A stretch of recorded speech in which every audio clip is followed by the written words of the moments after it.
Cool.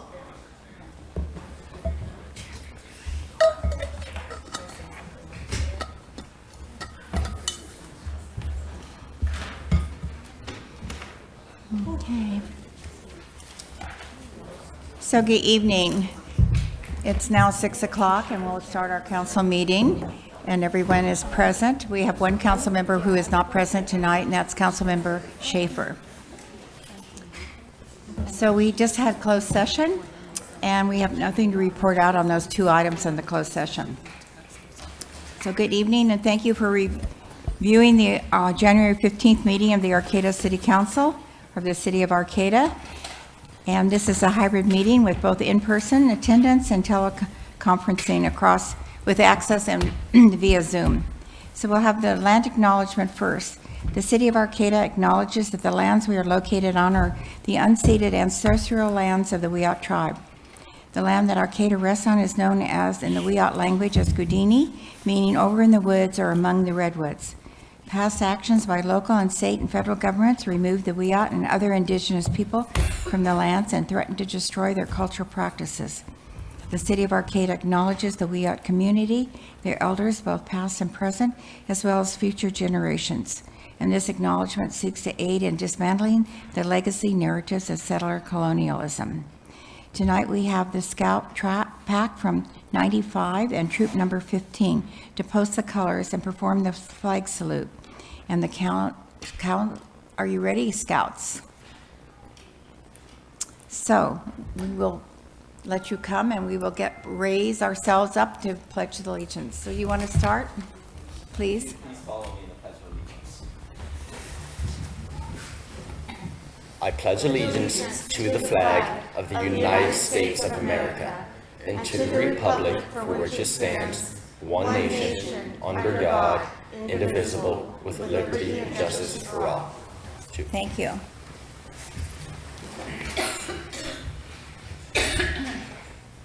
Is that it?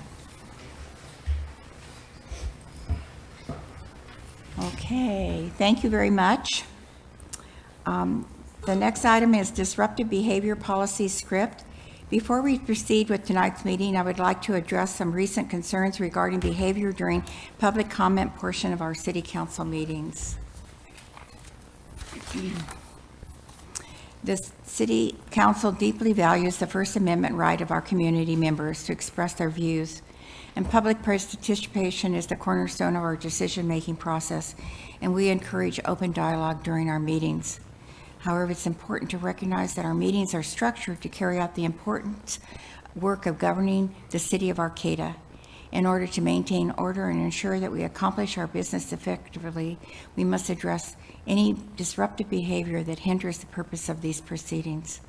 I want to make it clear that individuals engaging in disruptive behavior will first be given a warning, and if the behavior continues after the warning, the individual may be asked to leave the meeting.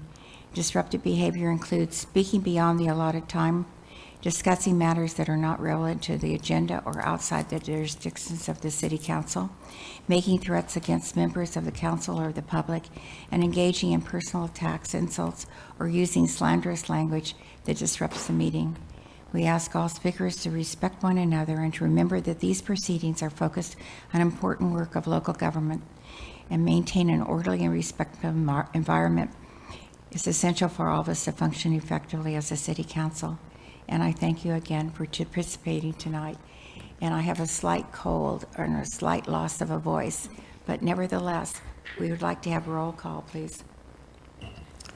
Mayor Stillman, Present. Vice Mayor White, Here. Councilmember Matthews, Here.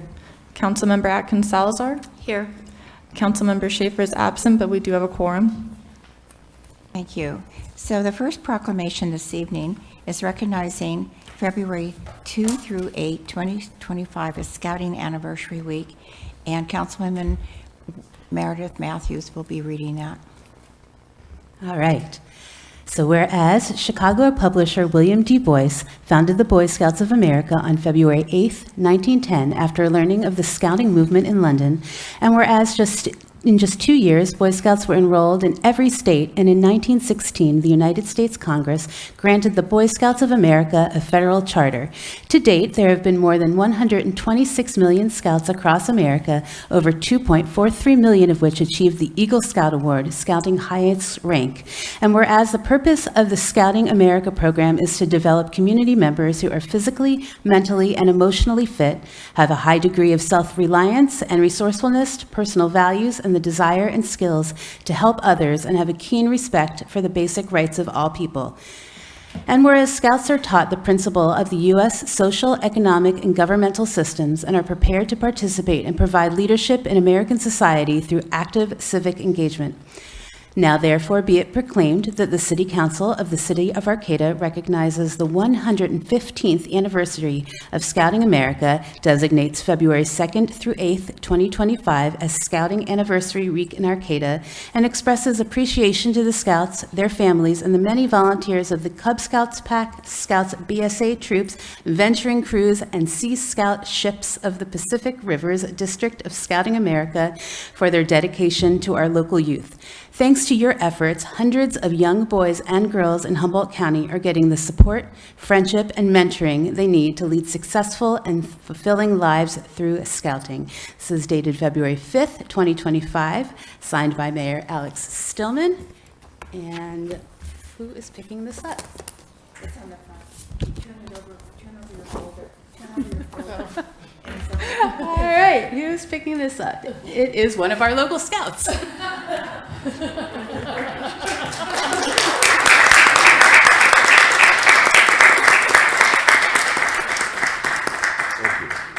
Say something. Would you like to say a few words, I please? would. Thank you. So, on behalf of Cub Scout Pack 95 and Boy Scout Troop 15, we would like to thank you for your continued support of Scouting in Arcata.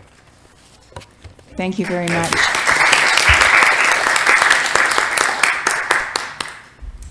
Our next proclamation is recognition of Black History Month, February 2025. And I came across this information, which I thought I would read before Councilman White reads the proclamation. During the summer of 1919, educator G. Woodson, the father of Black History Month, just had moved to Washington to serve as the new dean of the liberal arts, professor of history, and head of the graduate studies at Howard University. So now, Councilman White, would you like to read the proclamation? In recognition of Black History Month, February 2025.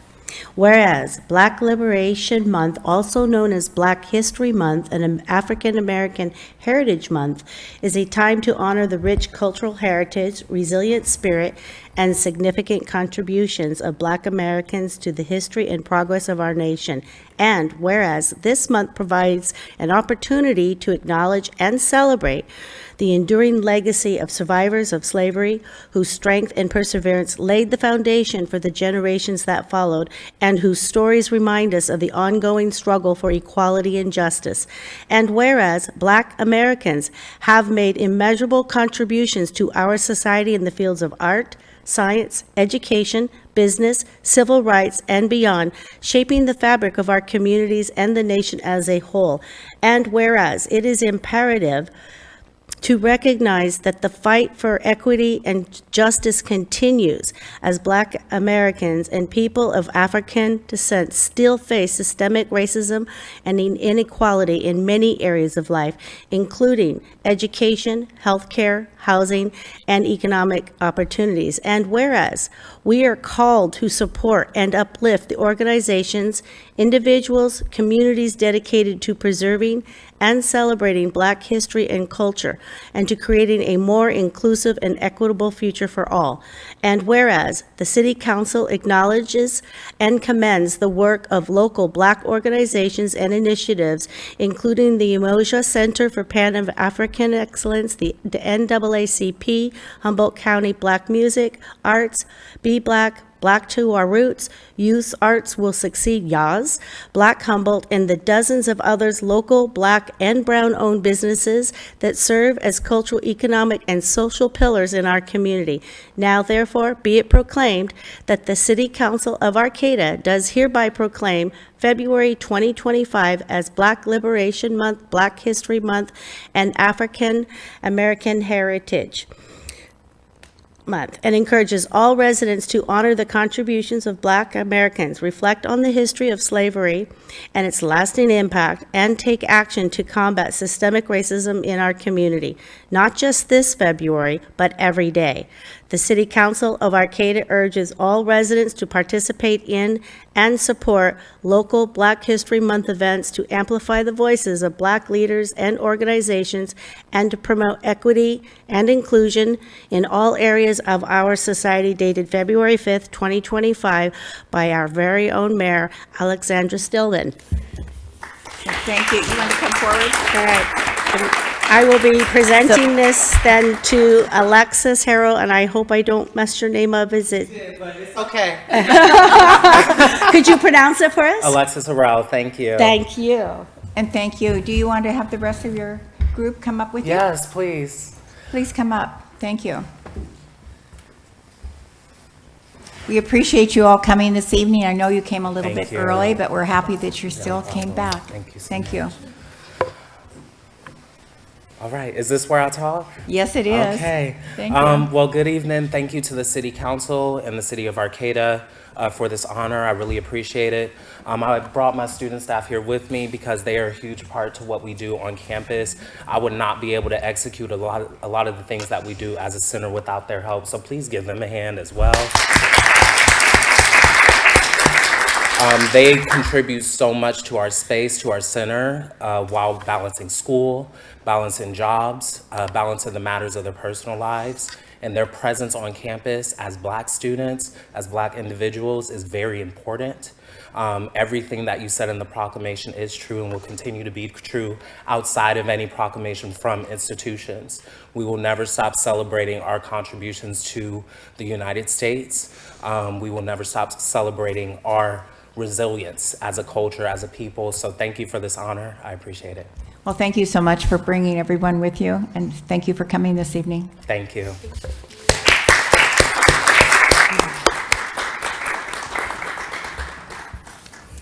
So the next item on our council agenda is council reports. Shall we start with Councilmember Matthews? Oh, you know, Bill is here. I'm so sorry, Bill. Anyway, I'm really happy that you're here from the Historic Landmarks Committee. Bill Rich is the chair, and he's going to give us an update on what they've done, and I'm sorry to have passed over you. But thank you so much for being here and driving back from your meeting in Ukiah today. Thank you for having me. Council members, I'm here to give you an update on the doings of the Historic Landmarks Committee over the last year. The committee is strengthened by its members. We're lucky to have Jill McDonald, Tim Keefe, Ron Perry, Jeanette Cooper on our committee. I think that they are very knowledgeable people in the matters of historic preservation, and it's what makes our committee, I think, very useful. We are very appreciative of our staff liaison, David, who guides us every other month, and I serve as the chair of that committee. My name's Bill Rich. Over the last year, we've been meeting basically only every other month to accommodate everybody's schedules and the particular workload that is in front of us. We think that every other month is serving us well at this time, and we've been able to make our meeting times. Some of the particulars that we've been working on over this last year are wrapping up the historic context statement for the city of Arcata. This is an important document that will be, if not already, for public viewing and digestion and reading. It's an important document to get right, and we've been taking quite a bit of care with all the language in there to make sure that we feel it represents the history of Arcata well. So we've been spending quite a bit of time on the historic context statement. I think we've finally come to a close on that, and we're we're rounding that one out. So I'm happy to report that. We've also taken on several specific projects that have come before the city, different applicants with historic preservation questions. And we encourage the city to continue to look to our committee for guidance on those kinds of matters. We think we can provide that for you and for your staff to manage those kinds of questions. This next year, we anticipate the good work that the committee's been doing with the local tribal communities and continuing that work. We look forward to maybe returning a little bit to May. That's History Month, Historic Preservation Month, and doing some more public outreach on the plaza and different kinds of around town for our History Month in May. Last year we didn't do that, but we've been doing that, and there's kind of renewed interest in bringing that forward. Any ideas that you may have on how to promote Arcata's history, we would love to hear that.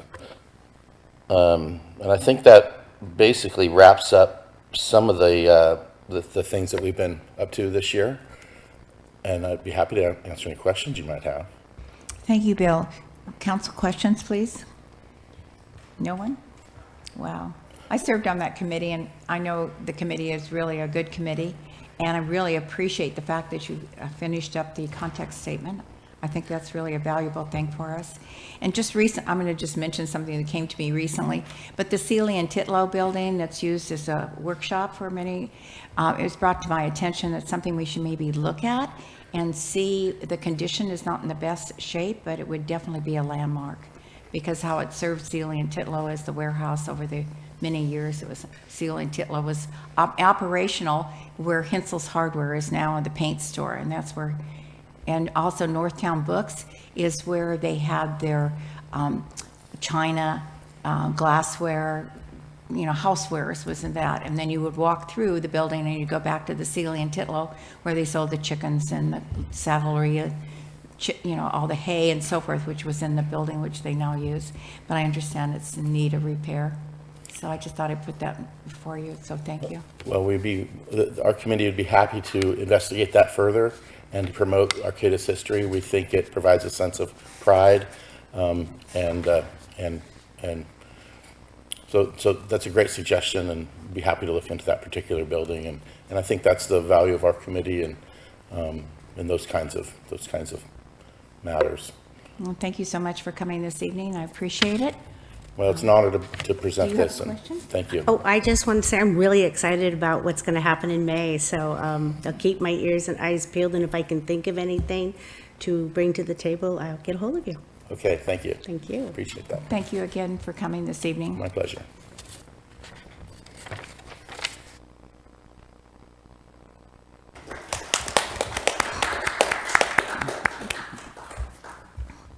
So we'll go on to council and staff reports, and we'll start with Councilmember Matthews.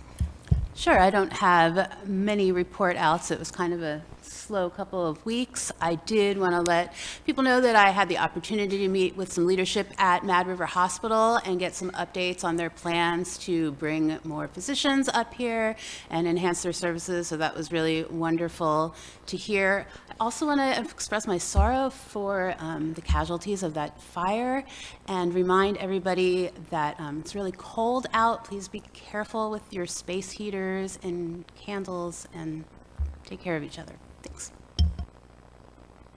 Thank you. We'll go to Councilmember Stacy Atkinson Salazar. It's a lot, I know. I know I'm used to saying your first name, so I'm trying to use last names now. It's okay. Let's see. So for HCOG, I think the main thing is we're looking for a new executive director, and we actually have interviews on Friday, first round of interviews, and a lot of qualified applicants, so that's very exciting. That is Humboldt County Association of Government, so that's where all of our road funding comes through. And I'm not going to go into federal funding right now. So anyways, that's where that comes from. And so it's an important position, and this is an important time. So it's important that we get the right person in that seat. So looking forward to getting that filled.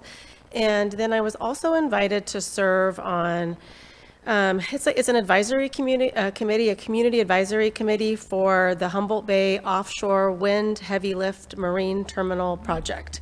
So there are lots of advisory groups for this project because it's a big project, and so I'm on a general one, and I was selected to kind of represent or just be available to the community and surrounding areas of Arcata at large. So we only have had one meeting. I'm just trying to kind of figure out the nuts and bolts of the advisory committee.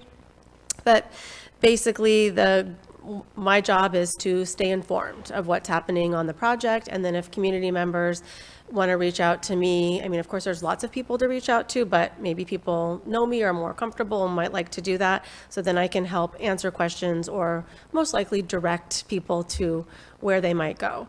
So, yeah, I'm looking forward to that. That's a really big project for our community that will be happening, and, there's a lot of concerns as well as the excitement about it, so I'm happy to be a part of that. Thank you, and it's a long-range project, too. It'll be years before we see anything out there. So, Councilmember White. Yeah, thank you, Meredith, for keeping us abreast of what's happening over at Mad River Hospital, and congratulations, Stacy, on that committee. Let's see.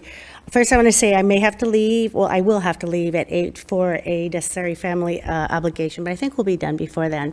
The Redwood Region Economic Development Committee was canceled, so I'll have to wait till next month to tell you what's going on there. I did get an opportunity to attend a healthcare in Humboldt put on by the Board of Supervisor Natalie Arroyo. There was a large panel of healthcare providers, and of course, Mad River Hospital was one of those providers, all the way over to Southern Humboldt. There were every clinic and hospital facility was represented, and hopefully this conversation will be one of many. It was pretty informative. We all know that we have a lot of need in Humboldt for medical care, behavioral health care. So I'm thrilled that Natalie put this together and brought us all together to start having that conversation. I also had an opportunity to attend Fuente Nueva, Safe School Traffic with Dan Burden, and Councilmember Stacy Atkins-Seltzer spoke, and a lot of great ideas came from this session. I think what was most striking for me, there was this young person. I'm not sure how old he was, maybe under 12, you think? Yeah, a small person, a young person, who kind of led the charge of the group and then was the group presenter as well, and presented some really great ideas to improve safety for youth walking to school. I also got to attend my second Equity Arcata meeting. I'm super excited about what's going to be coming in 2025. And then also tomorrow is the monthly chamber mixer at the Jacoby Storehouse at 5:30. Sounds like there's going to be a lot of fun there. And then just some quick updates. Kuna had a great turnout at their monthly bilingual What's Cooking class, which was taught by guest chef Pete Ciotti, former owner of Big Pete's New York Style Pizzeria, and also the Jambalaya. There was a great turnout at the weekly bilingual ballet terapia. It's a yoga / dance therapy class. It's free to everyone, as all of their events are. And it was taught by Dr. Jorge Matias and Heidi Hopkins, both of Providence Healthcare. The pickleball court is very popular. Kuna has invested in a racket lending library, and I am so excited. I'm smiling ear to ear because water is being installed at the Valley West Park on Howland Drive. So we have 5 incredible fruit trees that the city planted there as part of the participatory budget process. So water is there, so we no longer have to slog water in a wheelbarrow.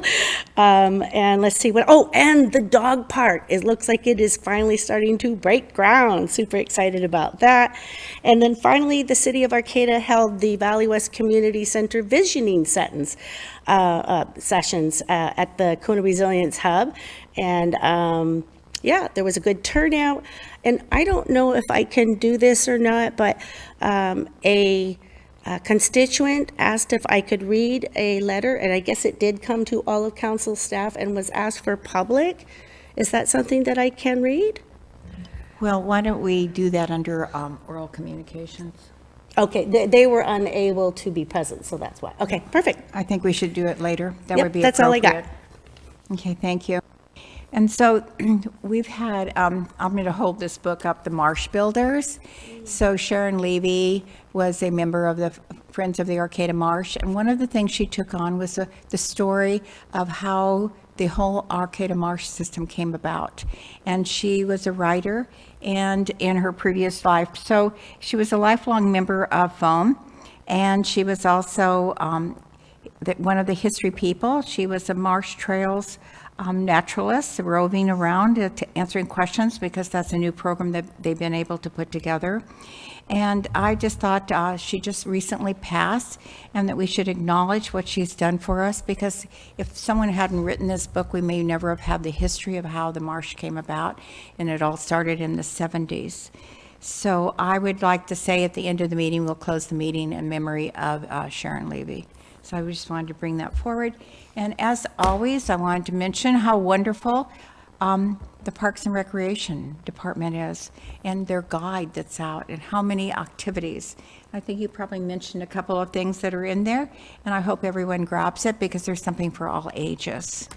And that's all I have to report. Are there any staff reports this evening? So I just wanted to take a moment, sorry, get organized here, and provide just a little bit of update on the billboard that is on Highway 101 going south. If you get on from Samoa Boulevard, we've had a number of community members reach out with concerns, and I do want to just kind of put forward how the city's looked at it and our position on it, which is we certainly understand the concern people have for protecting our community and people's feelings, but there are no grounds for the city to take action on the billboard or to remove it or penalize it. We have gone through the city's municipal code, and we've also considered other First Amendment protections. It is on private property. It's not city property. The billboard itself is also private property, and it is allowable structure at that location according to our use code, and it does not violate any city land code regarding signs or prohibited signs. And so what we've directed folks who want to sort of reach out and make a comment about it is to take action by reaching out to Outfront Media. They've got a website. If you just Google it, you can find the information. They are the billboard owners, and I want to just kind of ask people to respect the First Amendment protected speech right. I know it's not comfortable at all times. It can be controversial. It can be unpopular, but it is a pretty broad right. And we as a local government, like all other governments in this country, do sort of have to provide those protections of freedom of speech. And I just appreciate everybody understanding those issues and working with us. Thank you. Any other staff reports? That's it. Thank you very much. We'll go on then to oral communications. The council values your comments. The public comment period allows people to address the council on matters not on the agenda. This early session of the public comment is limited to 15 minutes total. Each speaker has 2 minutes each. If you prefer to have a full 3 minutes of time for your public comment, this item is continued at the end of the meeting under item 13, where speakers are granted 3 minutes. Please know that pursuant to the Brown Act, the council cannot discuss or take action on items not listed on the agenda. The council may respond to statements. There will be also a time to provide public comments specific to each item when that item is being reviewed by the council. Please make your way to the podium if you wish to speak. And I don't know if anyone does, but thank you. Yeah, I say that. Thank you. Oh, that's right. Mhm. Thank you. Hello, my name is Pat. I'm a nurse. I'm a member of Jewish Voices for Peace, Veterans for Peace, Healthcare for All. And the reason why I'm saying all that is because I want to say I'm a peaceful protester. And I feel that we who are trying to get a sister city in Gaza are doing so for humanitarian and medical aid. We are not like Zionists who are proud to say that they are Zionists. They are proud that they kill, bomb, starve, and torture people. They assassinate babies with a bullet to the head with the brain seeping out. You're proud of that? Well, that's like saying I'm proud to be a Nazi. I just want to say I am for peace. I'm for peace and humanitarian and medical aid. And so are the people who want a sister city in Gaza. And I would ask you to please remember that we're very peaceful and that's what we want. And that's the important thing. Thank you very much. Thank you very much. Raymond. I can take the time. Yeah. No? All right. Thank you so much for letting me speak. I am very happy to be able to address you guys today. And the reason that I'm here is because I just want to give an update that we're continuing to petition to demonstrate that there is broad-based support in the local community for an Arcata sister city in Palestine. And we have some upcoming events. We have 27th of February at the the Eureka Labor Temple. We'll have the head chair of the Boulder Nablus Sister City addressing our community. And we'll have time for a community dialogue afterwards. So we hope that you guys can make that and check that out and maybe find out more about what an Arcata Sister City would look like. Also, we've just confirmed Dr. Sui Ang, the co-founder of Medical Aid for Palestinians, one of the leading suppliers of medical aid in Gaza, is going to also address us by video link in our community, and there'll be time for discussion with that as well. We'll give you the updates on that. That's later in March. And about the billboard, I mean, this is something that I think a lot of people care about because it's very provocative. I think it's meant to be provocative. And the reason why it is provocative is because it's basically declaring that people should be proud of the slaughter of tens of thousands of women and children. That's why it's provocative. That is an outrage, and it should be an outrage to many people. Obviously, we don't have the money for a billboard. They're better funded than us. Okay, great. But we represent the larger section of the community. We're the masses. They have the money. Why do they have the money? Because they are siding with the building of empire. That's what it's about. So thank you Stealing very much. people's land. Thank you. Next person, please. Thank you. Hi, thanks. My name's Blaise Bonpayne. I'm a former lecturer in political science at both College of the Redwoods and Cal Poly Humboldt, and I teach history in the public schools, including now at Hoopa Elementary, 7th and 8th grade. I too am in support of the Sister City project between Arcata and Palestine. I think, as Howard Zinn reminds us, you can't be neutral on a moving train. And this city council should not attempt to be neutral. And it certainly should not attempt any complacency with genocide. So let's not be complacent with genocide. If we don't oppose genocide, then we're complacent with genocide. I think that is a logical fact. So the only question then is this genocide taking place against Gaza? And the answer to that is one for political scientists.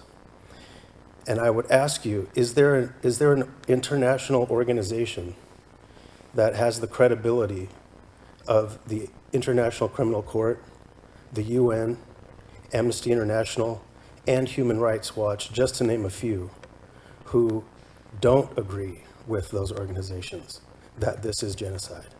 And if you can't answer that, then please support stopping the genocide and supporting the Sister City project. Thank you. Thank you very much. Is there anyone else that wishes to speak tonight? Do we have anyone on Zoom? Yes, I have 2 hands on Zoom. Okay, thank you. Dan, please go ahead.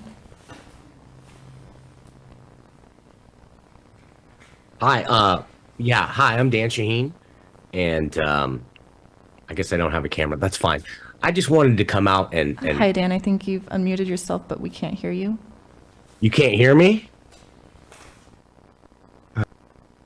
You can't hear me. Oh, wait. No, wait. Now you can hear me. Now you can hear me. Right? No, you can't hear me. Dan, just one moment. We're having a technical difficulty. Okay. Just a moment, please, for the Zoom. Okay.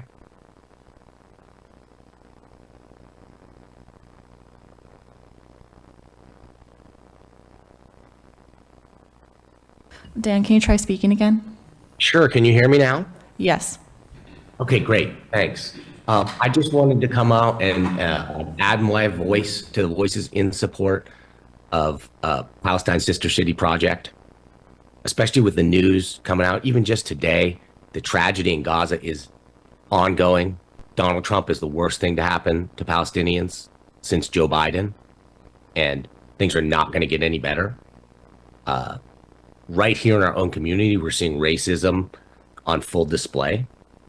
Now, I'm a free speech supporter, and I support the right of anybody to put anything they want on a billboard. But I know for a fact that if someone were to put a billboard up that said, "From the river to the sea, Palestine shall be free," that would immediately be taken down and accused of anti-Semitism. There's a clear double standard here in this county where the Israeli flag flies in our county courthouse in a window, and it's for over a year, where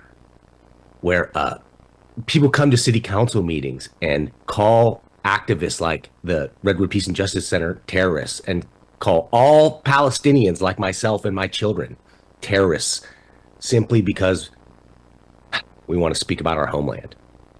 Please, please, please consider putting your support behind the Sister City Project once the plans have materialized and we can give you a concrete plan for how to do it in a safe and effective way.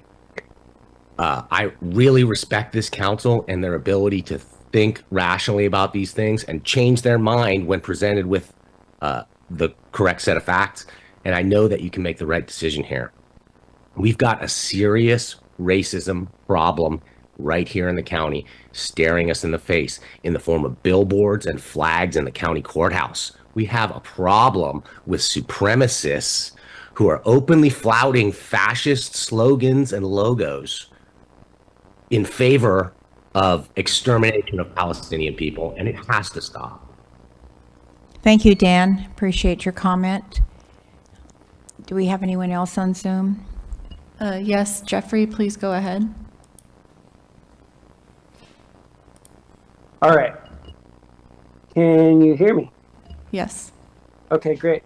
Thank you. So I wanted to kind of address an elephant in the room, which is that I'm realizing that one of the things happening here with this particular debate regarding Israel and Palestine is that there are actually a lot of people who are legitimately frightened by the notion of an arms embargo to Israel. And I can appreciate that because I see that over the course of the last 75 years, this conflict has been escalating, and there's a lot of bad feelings. And there's now a notion that in order for the state of Israel to exist, it really has to expel every last Palestinian. Otherwise, there's going to be a Hamas attack. Now, I can appreciate that point of view given that 1,300 people were killed October 27, 15 months ago or so. And I would encourage people not to think of it as something that happened in a vacuum, because there were, in fact, events leading up to it that exacerbated the hostilities. And it wasn't only just on the part of Palestinians. And I also want to emphasize that I feel that if indeed Israel gets the green light to go ahead and eradicate all Palestinians or send them all to Jordan or eradicate half of them and enslave the other half. Jeffrey, thank you very much for your comment. Your time is over. I appreciate you calling in. Do we have anyone else on Zoom? I do have 2 more hands raised. 2 more hands? Thank you. Rayner, please go ahead. Hello. I'm here to also call for Arcata to adopt the Sister City resolution on Gaza City. Creating Sister City initiatives is something that other American cities have done. As was discussed earlier, Boulder, Colorado has become a sister city to the Palestinian city of Nablus. The same thing could be done here. The sister city idea has been discussed many times here in recent months, and so far it hasn't been put into practice. We'll see if it is. Regardless, it is worth continuing to discuss, if at the least for the sake of rallying the people of this area around the Palestinian cause. I really think that it's important for the people of this community to show that we do not consent to our government's escalating efforts at exterminating an entire group of people. And that's the thought that I want to leave everybody with. Thanks for giving me the opportunity to speak. Thank you. Thank you very much. Shannon, please go ahead. Hi there, I'm here calling in support of the sister city with Gaza City. After 15 months of pure, unadulterated American-funded genocide, I am traumatized, and I probably will be traumatized the rest of my life by what my tax dollars are funding. And the least that we can do for folks who care about human rights and women's rights and progressive movements, and I thought that's what people in Arcata cared about, is to sign on board with recognizing Gaza City and a sister partner relationship with them, so we can share resources and culture. There's a ceasefire right now. They finally have stopped the slaughter, and this is the perfect time to do this. Our president has just declared that he wants to ethnically cleanse Gaza and build some, Mediterranean estates there. And we should be standing up against those statements. You guys read a land acknowledgement before you start these procedures, and this is 110% related to your land acknowledgement to fight colonialism and imperialism and the dispossession of Native peoples from their land. Please listen to your constituents and support this very just cause. Thank you. Thank you, Shannon. Do we have anyone else on Zoom? No, we do not. Thank you very much. Well, Councilman White, would you like to read the letter into the record, please? Yes, I'm reading this from Johnny Mig, Valley West resident. He did send this letter in to council staff and for the public, but was unable to be on Zoom or in person. So it's titled Punching Up, Punching Down. During the Valley West Visioning Center last week, community members discussed their values and wishes with regards to a community center in Valley West. I'm deeply disturbed to hear about how much concept of a community center was opted by those wishing to add even more homeless services to Valley West and the community center and turn the community center into a resource center instead. Repeated discussion of public showers, for example, solely contradict creating a community center for all of those already residing in Valley West. We need to remember to punch up when trying to solve the problem of poverty, drug abuse, mental illness, domestic abuse, and other unfairness that is happening to the unhoused. If we allow ourselves to punch down instead, we set the stage for creating even more unfairness and unhouseless individuals. Punching down is enabling vagrancy to the point compromised individuals are not motivated to better their circumstances. 2, drawing people from all over the congregate into a non-therapeutic milieu that only reinforces failure. 3, foisting the consequences of said congregation into the backs of the working class neighborhood that are already have plenty problems of their own. Scenario, Cal Poly Humboldt has an extraordinary curriculum training students for professions working with the natural world. How wonderful would it be to see some of the youngsters now growing up in Valley West to take advantage of their hyper-local opportunity, appreciation of the natural world when you were one of those with the core values that came up again and again in the Community Center Visioning Center. Here, instead, a youngster never has a chance to build that core value because the natural world around them is not attractive, much less inspiring or even safe, because the homeless encampments have been encouraged to locate to Valley West to take advantage of services offered here. Thank you. Okay, we'll move on to the consent calendar. So on the consent calendar, all matters on the consent calendar are considered to be routine by the City Council and enacted in one motion. There is no separate discussion of any of these items. If discussion is required, that item is removed from the consent calendar and considered separately. A, approval to waive reading of text and consent to read by title only an ordinance on this agenda. Anyway, approve the minutes of January 15th, 2025 special City Council meeting. Approve the minutes of January 15th, 2025 City Council meeting. D is bi-weekly report on disbursements. E is adopt ordinance number 1574, an ordinance of the City Council of the City of Arcata, amending the Arcata Municipal Code to adjust council salaries. Title 2, Administration, Chapter 1, Council, Section 2010, Salaries of the City Council Members. F, adopt ordinance number 1576, an ordinance of the City of Arcata, amending the Arcata Municipal Code relating to purchasing procedures. Title 2, Administration, Chapter 4, Fiscal Administration.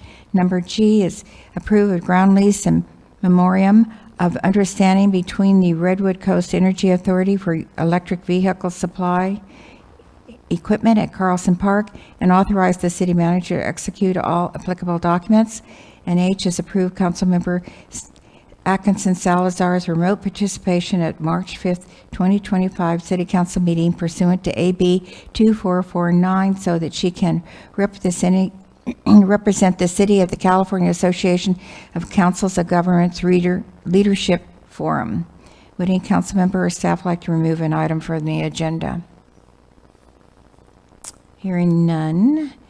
Do any I'll members? make a motion to approve the consent calendar. Okay. We have a motion on the floor. Well, we have one. Did anyone want to second it? I'll second. Okay. So do we have anyone from the public that wants to comment on any consent calendar items? If so, please line up at the podium and raise your hand on Zoom. Thank you. Yeah. Hi, my name's Joanne McGarry, and still getting used to this consent calendar. What's that? Okay, I have 3 minutes to talk about this. So, A, waiving the reading of the text and content, consent to read by title only ordinances on this agenda. I hope that means just this agenda sometimes. So that goes to item E, which is the adjustment of council member salaries. And I also am concerned about the Redwood Coast Energy Authority's electric vehicle supply equipment at Carlson Park. And I also want to comment on council members' participation remotely or their absenteeism. So I guess I want to say I had to leave the meeting early last January 15th. And I wasn't present for the discussion on salaries. There were only 3 council members available on the dais that day.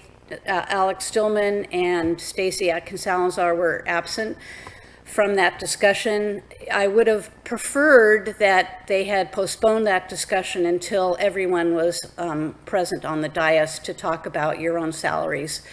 Just a comment from the public. I think it would have been a more just discussion if everyone had been present. So I just wanted to say that.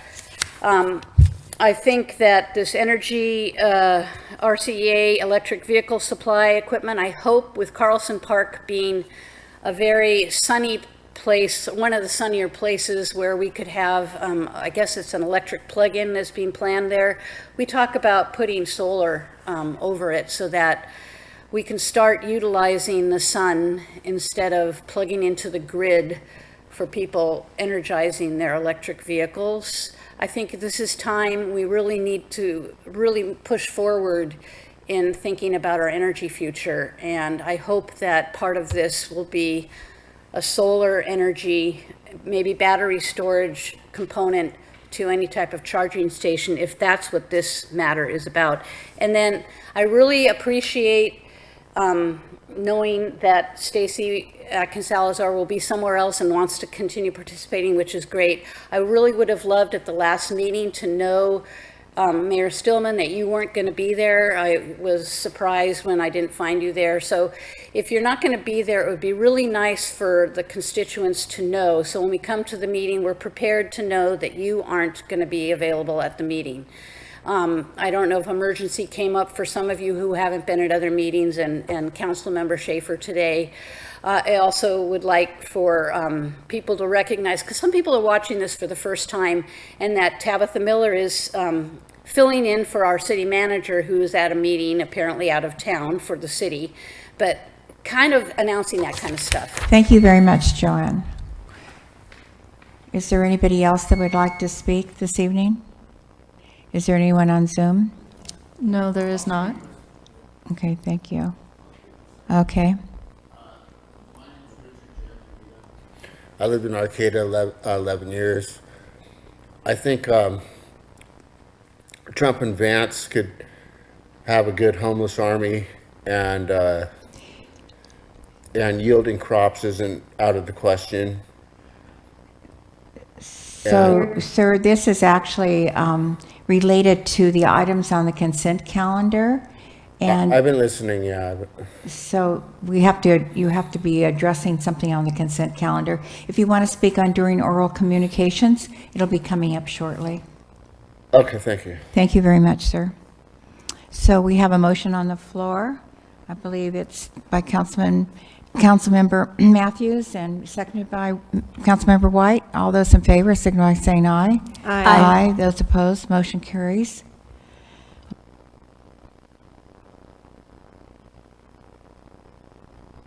So we'll go on to the next portion of our agenda, which is under new business. We'll receive an update on the financial status of the water fund and the Seal Water Line Replacement Project, and direct staff as appropriate. May we have a staff report from the finance director, please? Yes, thank you.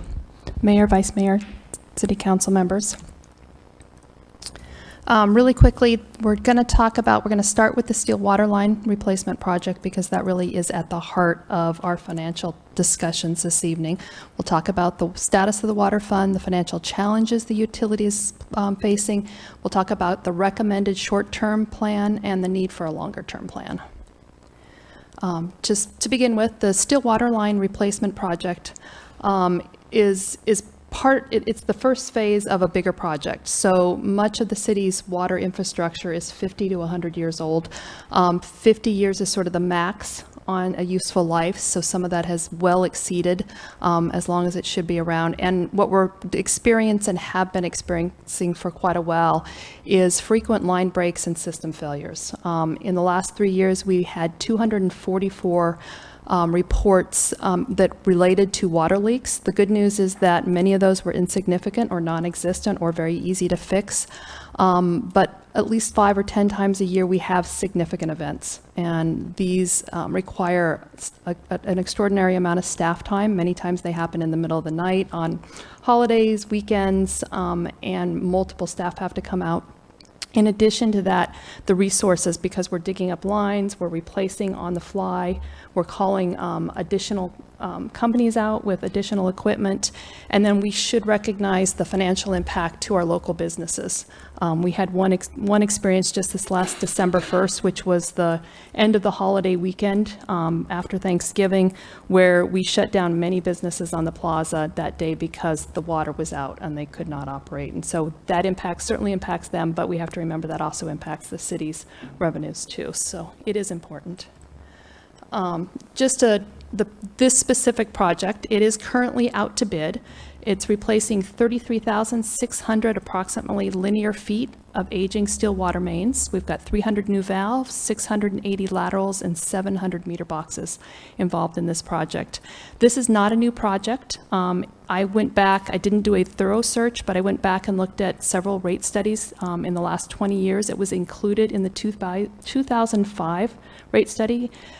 It had a cost of $1 million.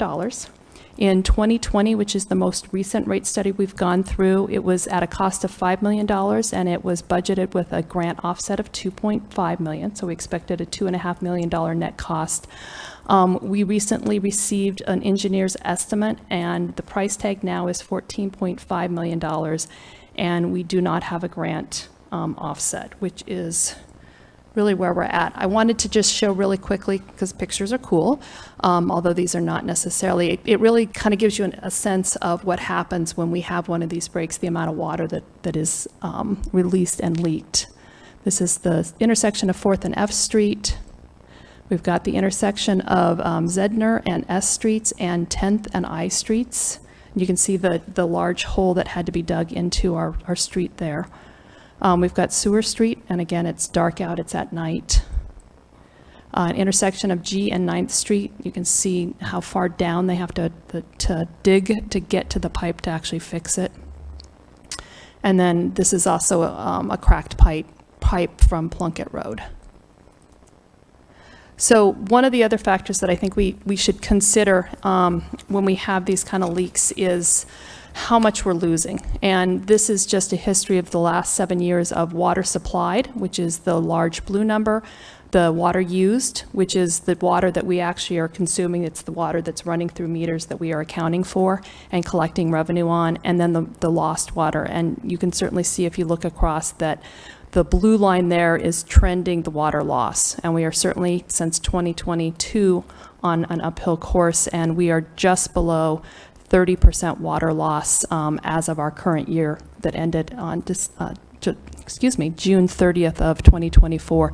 To put that in perspective, the American Water Association recommends that those amounts in the U.S. stay between about 10 and 15%. So this is pretty significant, and it does have impacts on our revenues.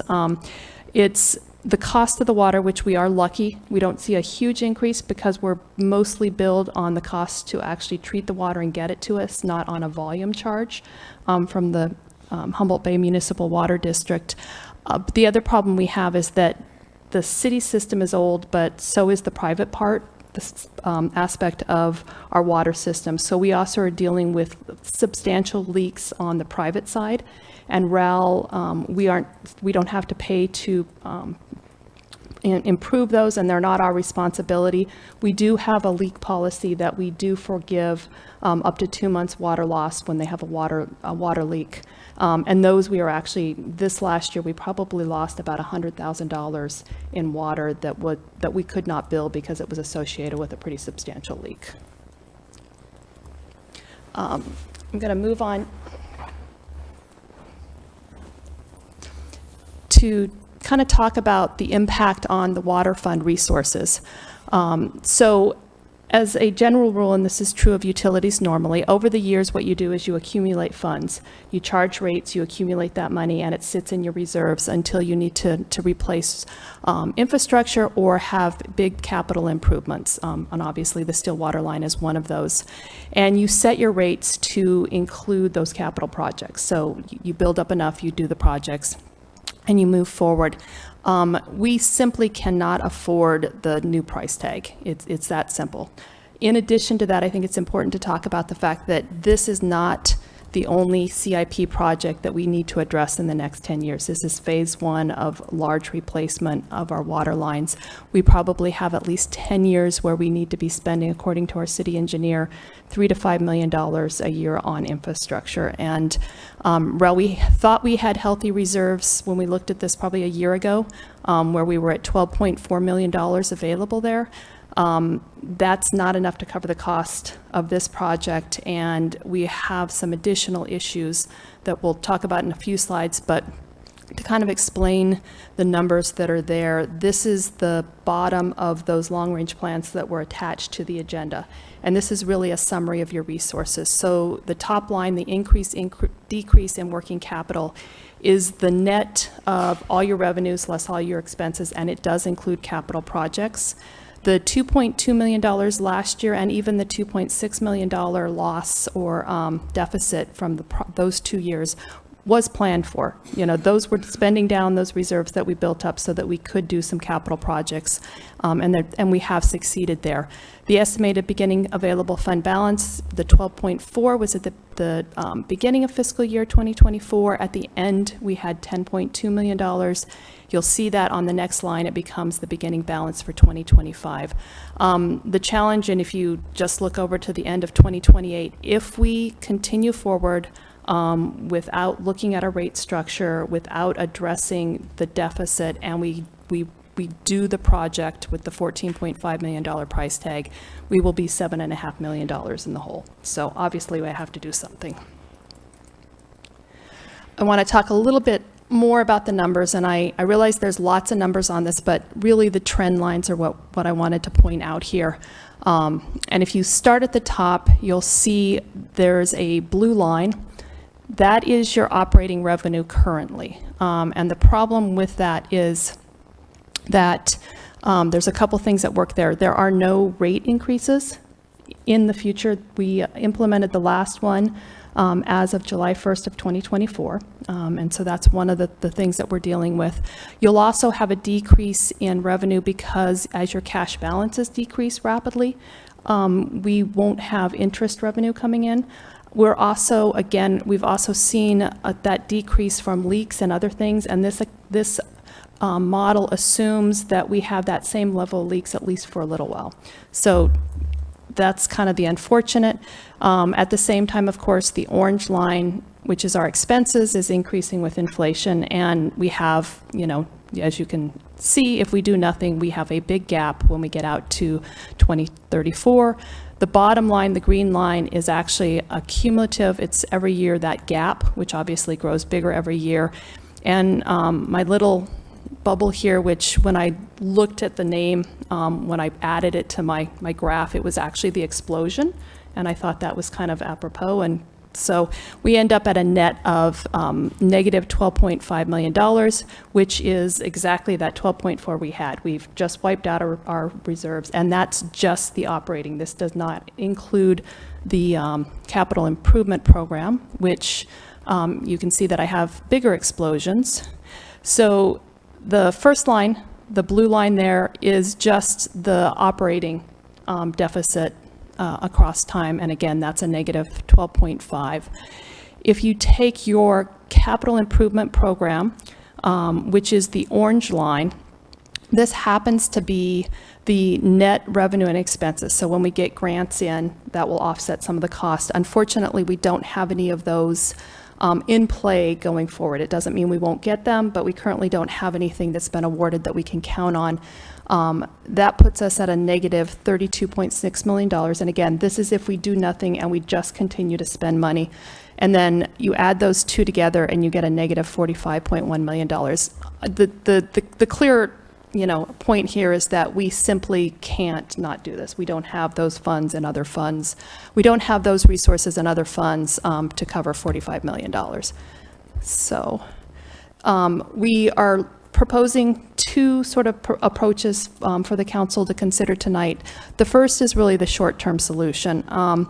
And I think it's imperative that we move forward with the steel water line replacement project. It's costing us money, and the chances of us having a bigger or larger break or failure adds every year that we put that off. So we continue forward with the bid process. And the only thing that we would reevaluate is if the bids come in at a much higher amount than we've got as the engineer's estimate. The second thing that we would recommend, and we are already in the process of putting this together for council approval, most likely at the February 19th meeting, is hiring a rate consulting firm. And they would be looking at, obviously the focus is on the water rates, but at the same time we figured we'd look at the wastewater rates so that we're doing a comprehensive review of the utilities. We'll look at capacity charges, and we also want to take a look at the cost allocation plan, which is how all of the overhead and the indirect charges are charged out to our utilities. We want to make sure that those amounts are correct and valid and that we can justify those fees, or if they need to be adjusted, we can do that. In order for us to move forward with this project and to not end up with that big explosion kaboom, we are recommending that the council first approve an interfund loan policy. And the reason for this is one of those things that if we don't follow policy and we aren't upfront and we aren't very transparent about how we do that process, it can get us in trouble with the auditors. And there's just some things that we need to keep in mind. And one of them that's really important is we want the council to approve any loans. We want it to be in a public meeting. We want it to be a resolution. We want all the terms of the loan, including a very set payment schedule set forth ahead of time. And one of the requirements when you all approve it, but when we recommend that decision to you, is that the fund that is receiving the funds must have the ability to pay it back. And that goes back to why we really need to get that rate consultant in place and get those plans so that we have a solid repayment plan to go forward. And then, of course, council approve an $8.5 million loan from the wastewater fund to the water fund. And I want to mention here, and we included in your packet the long-range plan for the wastewater project. We have benefited. We obviously were very successful with grants on your phase 1 wastewater plant redesign and rebuild, and so we have built up reserves.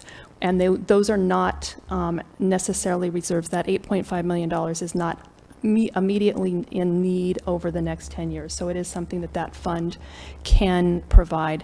The other thing that I would mention is that we're also trying to manage these bills. Most people get a bill from the city and it's for water and wastewater, but they don't pay attention to the difference. They pay attention to how much they owe. And so if we can manage those two together, we might be able to keep those potential rate increases down and just make it a little bit easier on our customers too. So this is sort of the short-term plan in place. And I will tell you that because there has to be rate increases, I have plugged in rate increases into this plan. They have not gone through a rate study. They are, simply me trying to make the numbers balance, and you have not approved them. So, anybody out there, these are not rate increases that are in play yet. They're simply a plan. You can see we wouldn't do anything with rates until the year 2026. This does have an average increase per year of 6%. All the way out to 2034. And again, that would be about 49% of somebody's wastewater utility bill that they would receive from us.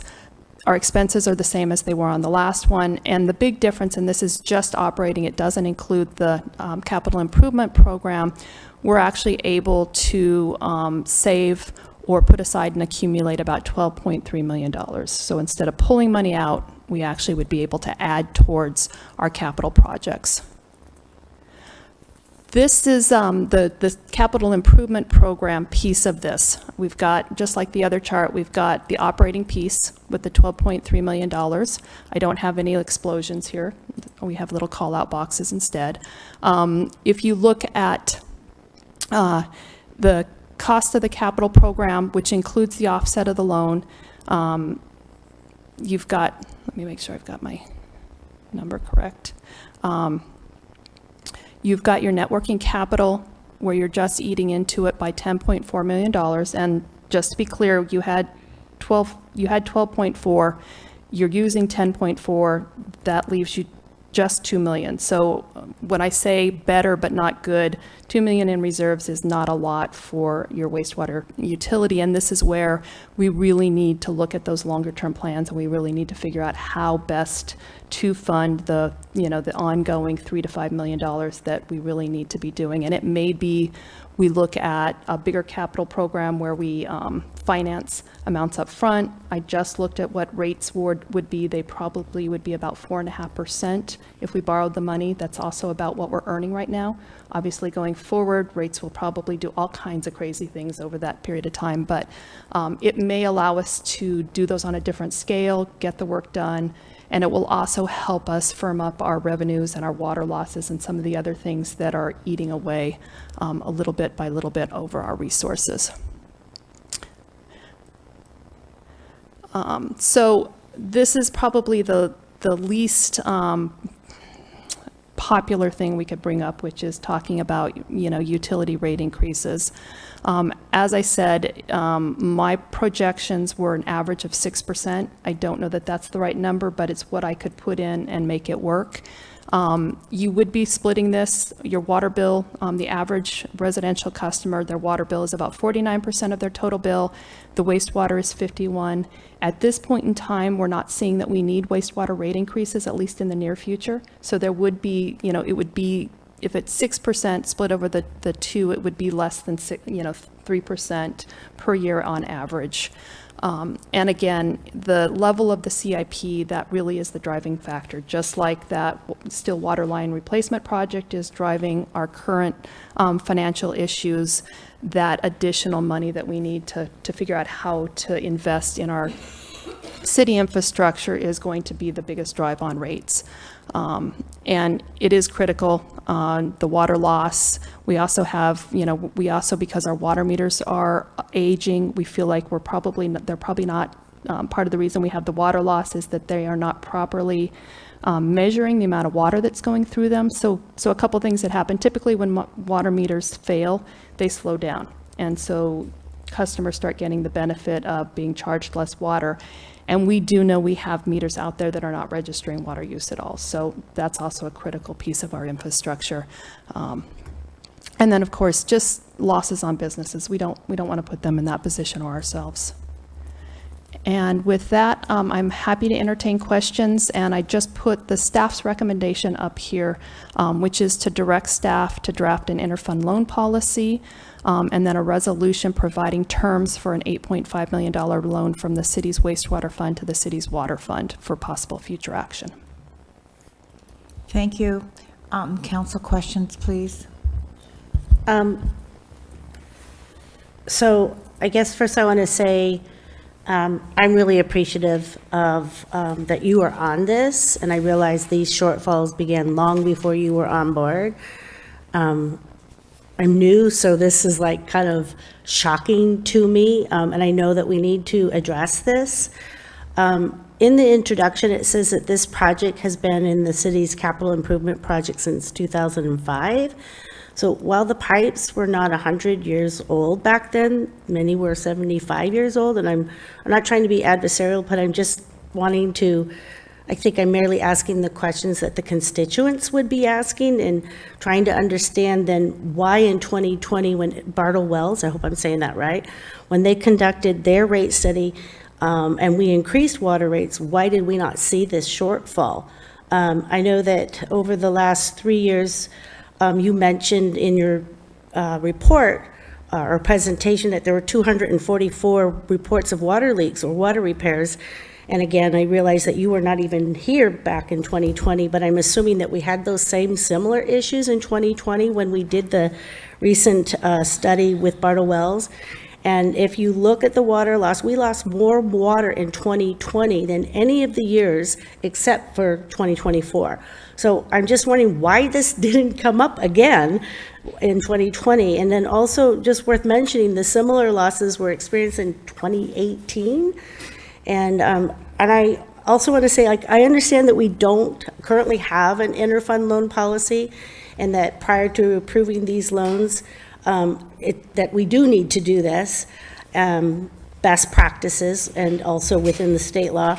But why would we use Bartle Wells again for this new rate study if they were remiss in bringing this up, this very important information, more than 4 years ago? And then, well, and I'll stop. Okay. Sorry, that was a So lot. I'm gonna I have go- a couple more, but I'll stop. I'm going to start, and the city engineer will probably help chime in on some of the historical issues as far as we went with Bartle James because actually what I can tell you is I went back through their rate study when I started looking at these numbers, trying to figure out what we had planned for and what we hadn't. They planned for the water line replacement project. They used our numbers. But what I can tell you is that they were pretty much right on as far as the revenue, expenses, and the projections. And those numbers really came out, and it really came down to the difference between a $5 million project and a $14.5 million project. And in many ways, if you think about it, we might not have had the absolute correct number back in 1920 when we plugged in that $5 million.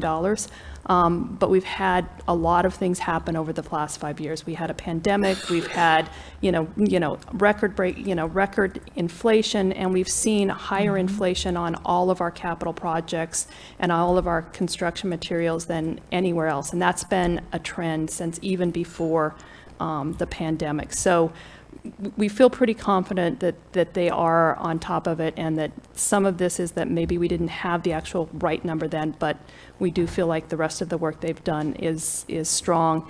They have gone through our numbers. That's another reason we looked at them, was because we want to move this forward sooner rather than later, because one of the other key things that we didn't touch on here is that borrowing money, we don't really have the ability to borrow money from the outside world right now, because we don't have any capacity to pay the money back, because that line is going negative on our operating revenue. And so we're challenged there, which is part of the reason for the interfund loan.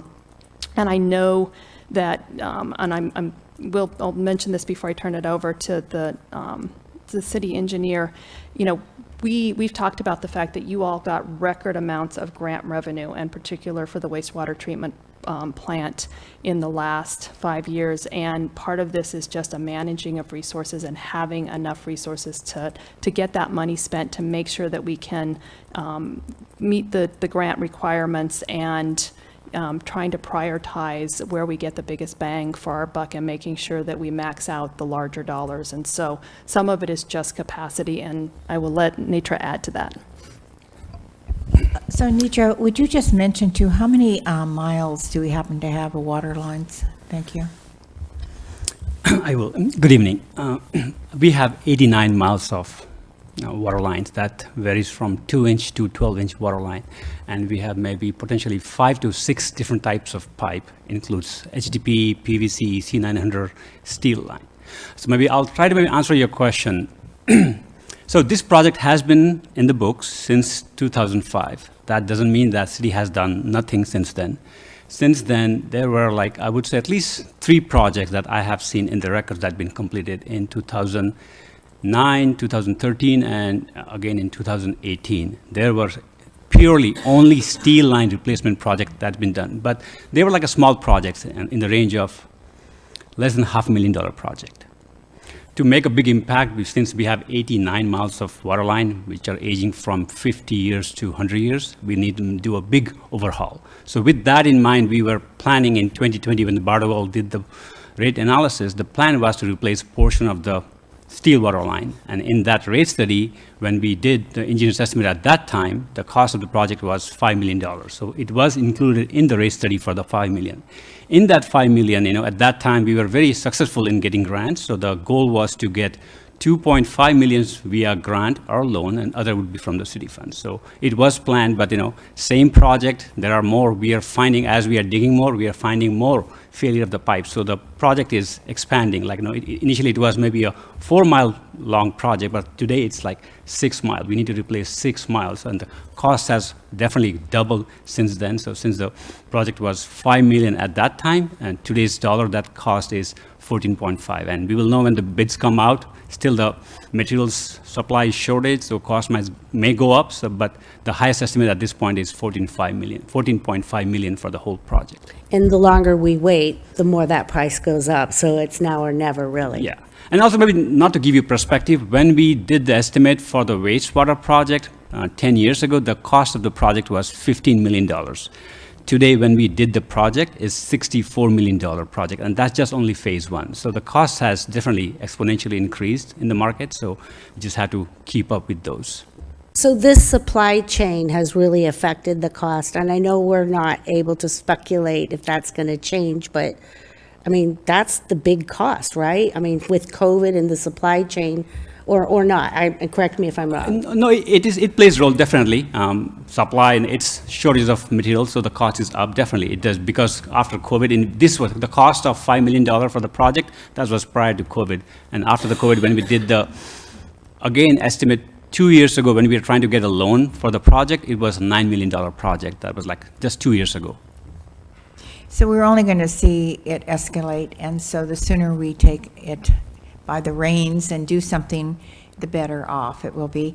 And now we know that there are probably going to be charges on tariffs, and so I don't know how that'll affect things. It could significantly affect things. Other council comments and questions, please? Tabitha, could you help me understand when you were talking about the 6% potential increase and then dividing it like 3% to water, 3% to sewer? I guess I didn't really understand what you were saying. No, that's a good question. So it would be 6% increase on water. The impact to a customer who's receiving a bill, because the wastewater side would not, or may not increase, would be that their overall water wastewater bill would increase approximately 3%. Because it would be it would be spread, because there would only be a 3% overall increase in their combined bill. So that was what I was saying. So you'd still have, it doesn't change the average 6%. And again, those numbers are not set in stone. It doesn't change the increase on the water side of it. There would just be no increase on the wastewater side. So their total bill, the two combined, would see a 3% increase roughly. Does that make sense? Yeah, I was just going to say, in the past, my understanding was the more water you use, the more your sewer bill was going to go up. And to a point, that is true, although we do winter averaging and other things so that that ties it to it. So, but you are correct. But you still wouldn't, when you get charged on that extra sewer, you still wouldn't, the sewer piece of it would not have any increases built in, at least in the short term, is what we're expecting. And then the rate increase that was began several years ago, hasn't that been phasing in over time? And I know that was not an easy decision in that moment. That was very controversial, and considering the times that we are in right now, this is going to be tough. I understand the need. And I do appreciate, Netra, when you clarified that we've gone from 4 miles to 6 miles. That helps in, explain the increase, as well as I think we've all seen the prices are going up. So I get that. But with 89 miles of pipe, I don't think the public hearing this is going to fix 6 is really going to it doesn't make me really feel great. Like if we were doing the whole 89, maybe, but it's like we're doing 6, and so that's kind of what I'm grappling with here.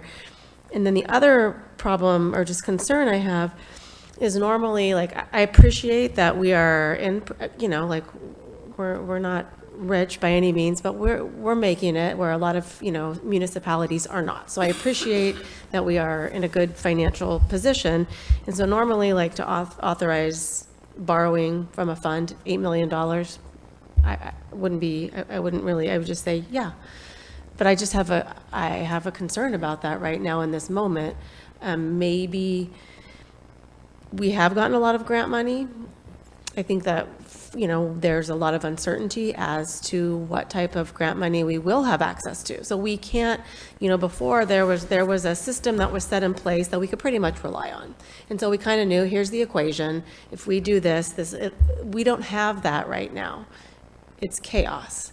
And I'm just really, I'm just really thinking about committing to taking $8 million that, that we have to put back on our customers.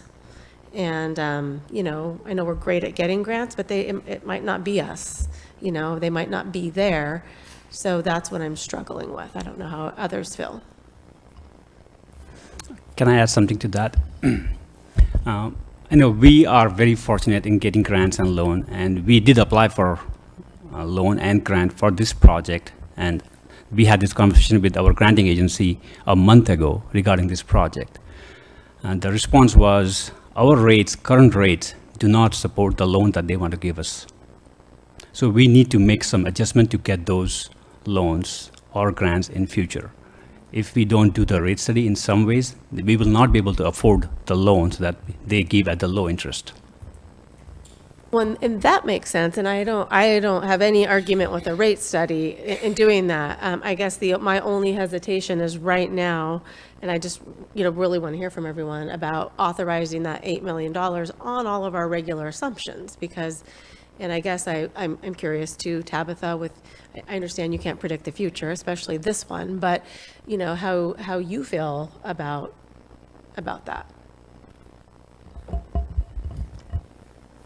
So this is a tough decision, and it, and looking at, especially understanding that we're going to have, regardless how you put it, we're going to have big rate increases. I mean, they just are. And like I said, plugging the numbers in and even 6% a year is a lot. The challenge is I don't know that we can't not do it. And in the, looking at the wastewater fund and where we're at as far as the next phase, we certainly have the ability. It is where the money is there, and we can certainly borrow it, and it does allow us to move forward. And it may be, and it gives us time to really come up with a more comprehensive, longer plan. And it may be, and I haven't looked at all the numbers, but it may be that we do take on the bigger, more of the 89 miles or a big chunk of the 89 miles, and we look at longer term 30-year financing and see if that helps pay for it.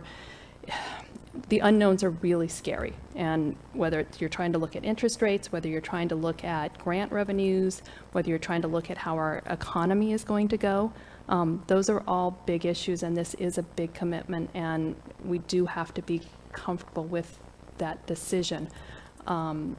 There are a few alternatives, but they're not any better. I can tell you we could borrow from the general fund, or we could borrow from a combination, but it's still money out of pocket. It's not, that doesn't make it any easier or any prettier. Tabitha, what do our rates look like compared to other jurisdictions' rates? We are comparable. We have not I haven't looked at all of them in detail, but we're not at the low end. I mean, I would love to tell you, that we're real low in this, but it's not the case. I do believe Eureka may be a little bit higher now, but not substantially where we can hang our hat on being. It's a challenge of smaller cities actually typically always have higher rates because the infrastructure is the cost, and you're doing everything. You can't spread the cost amongst as many people. So that it's always a challenge for utilities in a smaller city or a smaller town. That's a good question. Thank you. I was wondering too. My big concern is older adult community on fixed income. I mean, this might not be doable for them. Is there something that we can do if they financially qualify to supplement them? And I know it's like, well, then we have to, I don't know, can we do that? So we have even right now, we do have programs like the TBRA, the Tenant-Based Rental Assistance Program, does have a utility amount. And there's potential for that money or other money to be available in the future. But again, we're talking about grants, so I do not want to make any promises that would be a program that would be available. We can and we will look at potential for that. One of the challenges with looking at if you subsidize rates on one, even if you can legally do it and subsidize rates with one group, that cost ends up kind of falling on the other. I will say one of the things that I liked about the the folks from Bartow Wells who we met with this week actually, was that one of their folks was talking about being very cognizant of the impact to lower income families and lower income communities, and really looking at ways to make that work. And so I'm hoping we may be able to get, we didn't go into any conversation about that we may be able to get some feedback that might help us figure out plans as to how we might be able to better deal with that. Can you remind me, did we also borrow money from the wastewater treatment fund for unfunded pension liabilities? We didn't borrow money. So both the water fund and the wastewater fund made contributions last year, but that was for the liability based on the employees that are paid out of those funds. So we did not borrow, but we did make contributions, yes. On the 49% at 2034, sorry, it's late. Does that mean that we'll have a 49%, or what was the percentage? Well, maybe it wasn't 49. So the projection where I was looking at the $45 million, was that what we were talking about? No, we started off with 6% in 2026, and then it goes to 2024. I'm assuming that we're gonna ease it in there. What would be the final number, percentage? It would be 6 times 10, so it would be 60%. So more than even 49%. I missed that calculation. So in 10 years, we'll be paying 60% more on our water bill. Yes. But we have to remember. But I do want to keep it in mind that these are plug numbers. They were my giving you estimates, and so that I could show you that we can move forward. It may or may not be where we end up, and you have not made any decisions on that. So just to clarify, so today we're just directing you to draft what a loan policy would look like. We're not specifically approving it yet. This will come back, right? No. What we're asking, the loan policy will come back before you, and then you would also have an opportunity to approve the loan. So you could look at those separately. You could look at the same meeting, depending on how you feel. But you are not you're giving me the direction to bring it back to you for a final decision. And the other thing I will mention is that even the rate study will come back to you as a contract. We'll ask you for your approval. That was my next question. So we've already begun that, though. We are in negotiations on the contract. So we've talked to them. We've gotten a proposal. We're coming to terms, but you have the final say as far as approving the contract. And have we looked into other options? We didn't as far as other firms. Mostly because we were trying to move forward quickly.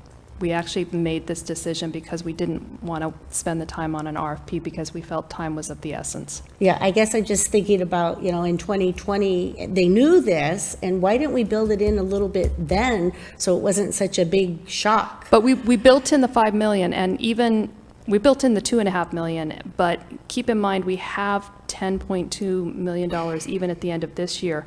We would have been absolutely fine if that was the cost of what we had planned for. Hey, Tabitha, what are we going to have at mid-year budget review? Is that coming up?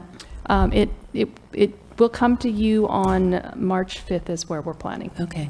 I know that you're getting close to your time. Should we take public comment so you can at least hear that before we talk? One of the things I just wanted to mention, that this is never easy. It's very difficult, and raising rates has always been an issue for as long as I know, and it really bothers people.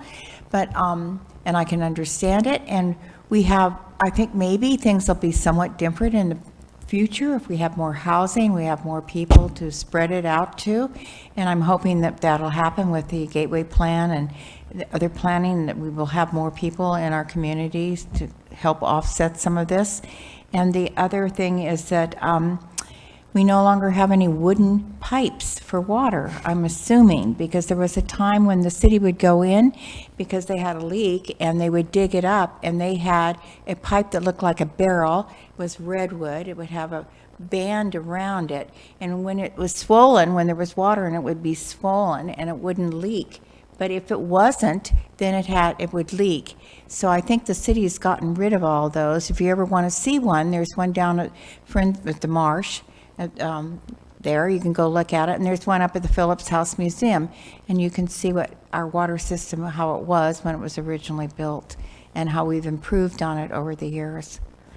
There may be still be some underground because it's You might still find one Well, somewhere? there are 89 miles. We have not dug all, and yeah, so there may be some we might find down the road when we are maybe doing this project or future projects.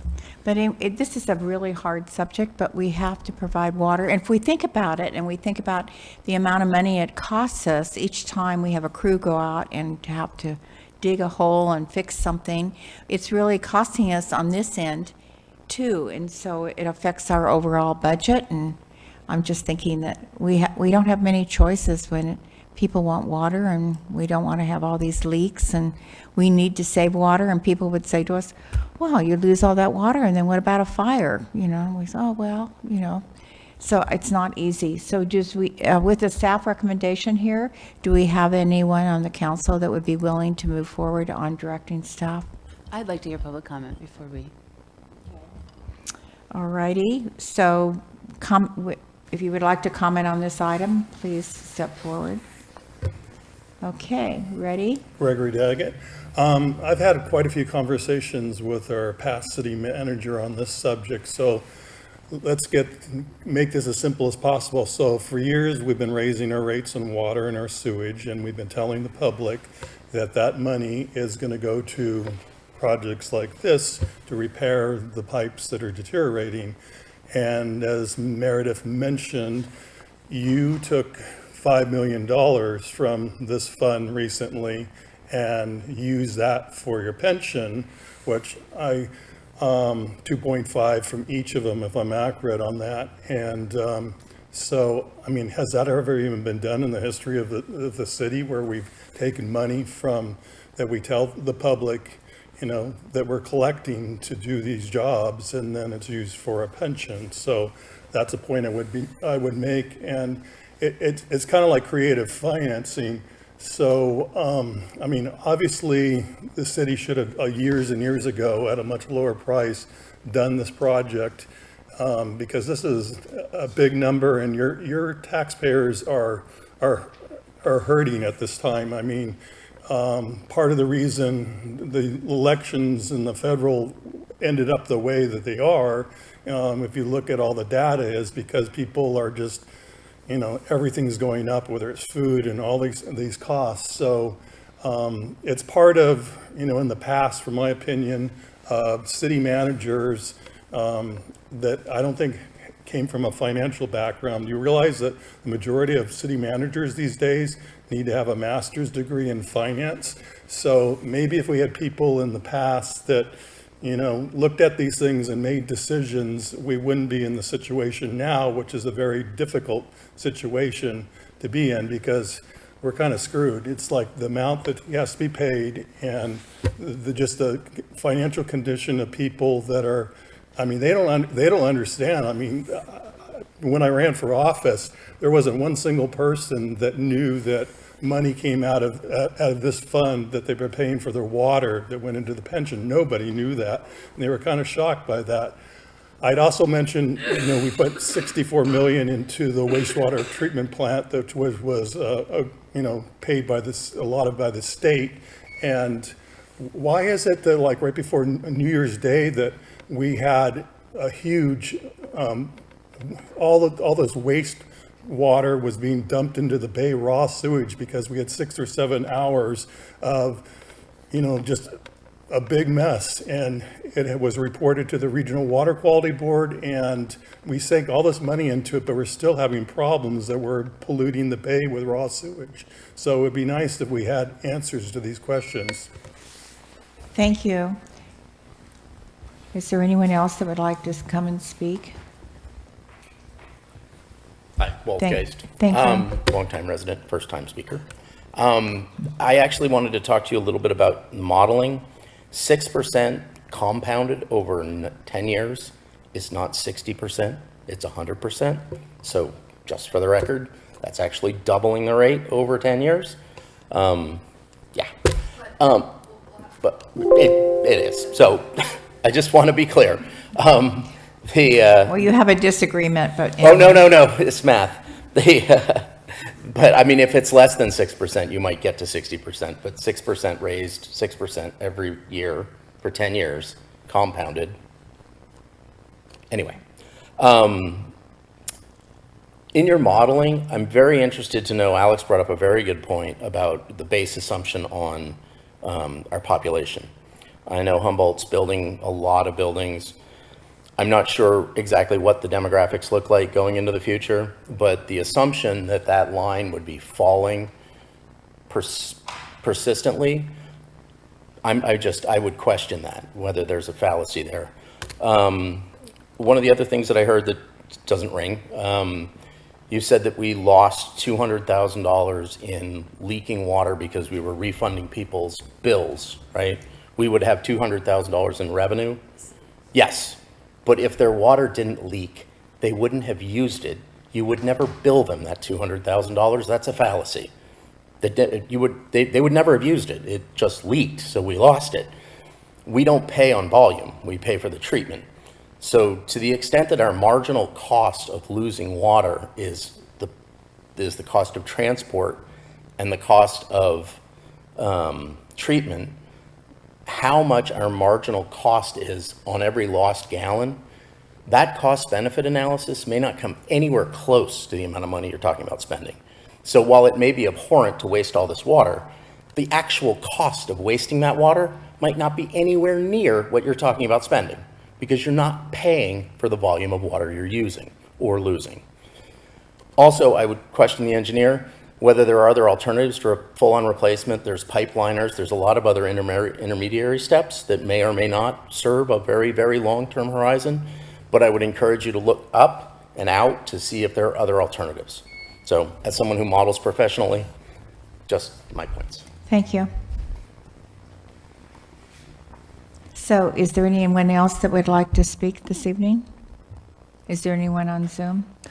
No, there's not. Okay, go ahead. Hi, my name's Joanne McGarry. I live in Arcata. I am part of a tenant-based rental assistance. I came here from Santa Barbara, which is all about conserving water, the need because of their reality. And I just appreciate this discussion and the wise questions that the council is asking and the presentation from you and the member of the public. I think it would be really great if there could be some sort of educational system in place so that people, besides just getting their water bill and seeing it go up or trying to figure out what's going on, how we can tell people that we are a growing community with old infrastructure, and if we're going to keep maintaining this project, underground, and redoing the pipes to make them stronger and stop the leakage and stuff, that people have this kind of education about it, as opposed to just passively paying a bill or objecting to a bill. Maybe we need to really do some education to the citizenry about what is taking place, other than just at these meetings, which very few people attend. So I just want to put that out there. Thank you. So, I do appreciate, Tabitha, because your presentations are always so transparent and concise, and, to Greg's point, you do, your research and have, but I was just wondering if, I know there's some good points that were raised in public comment, if there's any, do you want to make any comment on those, both you and Netra? Well, so first I want to make sure there's no one else in the Yeah, audience that's that good. wishes to speak on this item. Okay. House I lived in was clay pipe, and I know there's PVC pipe and galvanized pipe and steel. You're talking steel water line, so I guess you're talking about buying steel pipe. And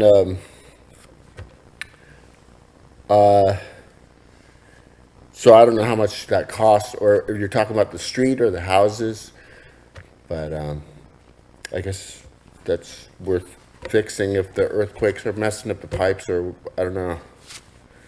And that's all I know about that. Thank you very much. Tabitha, before you jump in, I'm sure that you will, but I just want to make sure, because I was going to ask you about if you could please elaborate on the pension, because the way it was described, anybody would be worked up about. So if you could just, again, explain that process, and because there's very large restrictions on what you can do with money that's taken for water. So, and I know we are not doing anything that we are not supposed to be doing. So if you could explain that again, I would appreciate that, so the general public understands. So we did make contributions between water and wastewater. It was a total of $2.5 million. And I believe it was $1 million from water and $1.5 million from wastewater. And there were two things we did that with that money. One was we put it in a 115 trust so that it will be used for pensions going forward, and that has flexibility that we could use it any year that we might run into a budget issue that we need to pay it off. And that money is sitting in both of those funds on their balance sheet. It earns interest, and it is available. We also made a one-time payment with the remaining amount of that money, which again, I think it was, I'd have to look at the dollars, but it was a total of $5 million, but it was only 2.5 from these two funds towards our unpaid pension liability. And the reason that we took it out of water and wastewater is that we have a number of city employees who are billed from and employed by those funds. And it's a combination. Some folks are billed 100%, some are billed in percentages, but that it does support prior employees and current employees. And so they will pay those charges regardless. And what we were trying to do is save that interest rate of, it's now 6.8%. The CalPERS charges us on our unfunded liability. So over time, because the water and the wastewater fund were able to make bigger contributions, their pension cost will be less as far as a total percentage of the dollars. So it should save money over long run. And we've even talked about trying to pay down in total, at least the wastewater fund, in order to cut the cost and to actually save money on rates going forward on the employee cost involved in both of those funds. Because we do have employees that work for those funds, and they do pay the wages, and they do pay the benefits, and they do pay all of the cost to employ those employees to do that work. And that is fair and you know, a legitimate cost of the fund. Right, so that last part is what I really wanted people to understand, is that running a city isn't like running a business. I receive money, I pay my employees. We receive money in lots of ways, and we pay our employees, and we build the departments that they work for, and they're paid by a variety of means of funding. So it's very complicated. And so if it just gets simplified down to say, you're paying pensions out of water fund, that does not sound good. But when people understand that if you work in water here, that's where your wages and benefits come from, that fund. So your pension also comes from that. So I think it's just important to clarify for the public, this is normal, and there was no misappropriation. So are there other comments from the council? I think Councilmember Matthews had a couple questions she wanted me to weigh in on. And I will say that the gentleman had some good points, and I would certainly tell him that the modeling that I did was not in depth. It's part of the reason we're looking at a rate study company that does this. We did not do we had 0.5% growth built in. Whether or not that's an appropriate number, it's conservative, but you could certainly argue with the Gateway and other growth that we might have a higher growth rate in our customer base. One of the biggest reasons that the revenue falls off like that is really that loss of it's twofold, and I want to make sure I think it was in the model, but in the pages, it's because we are looking at a small decrease in the rate revenue, but that's probably the least of it. It's that you're going to, as you reduce those cash balances, you're not going to have your investment income, and it actually will become potentially negative because you're going to be paying other funds. So that's probably the piece that's sort of summarized and that wasn't clear. I will be completely honest, the interest rate, I did an average. I did not calculate how much the cumulative total was, so it's an average of 6% a year. So it wouldn't be cumulative of 6% each year. It was plugged in numbers, and I did not get that number. So your total interest or your total rate increase over the 10 years is an average of 6%, but the cumulative total, I don't have an exact number for you.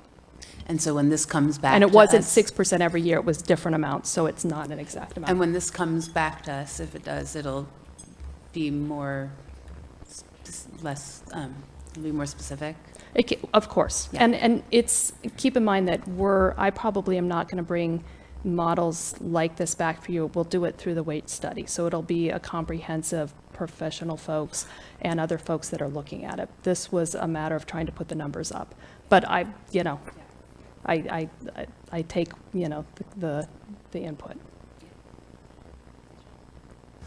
Okay. Yeah, so I will Me too. respond to that question on different methods of replacing the water line. And definitely, we are trying to reduce the cost of the project as much as possible. There are different ways to replace the water line. Lining is one of them, but most of our pipes are 4-inch. Lining them would make them smaller. So we want to have at least 6-inch minimum water line for the fire suppression. So that's the reason we are not doing lining.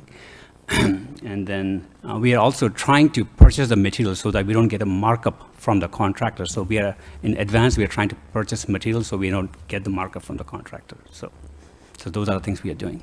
Well, thank you. And on top of that, not only dig and replace, we are also doing burst in place as in one of the options, which you don't have to dig. You just burst the pipe in place and replaces the pipe. So that's one of the method, and that's in our bid documents as one of the options. So. Thank you. Okay, so it comes back to the council to recommend something to staff. Are you willing to do that this evening or to direct staff?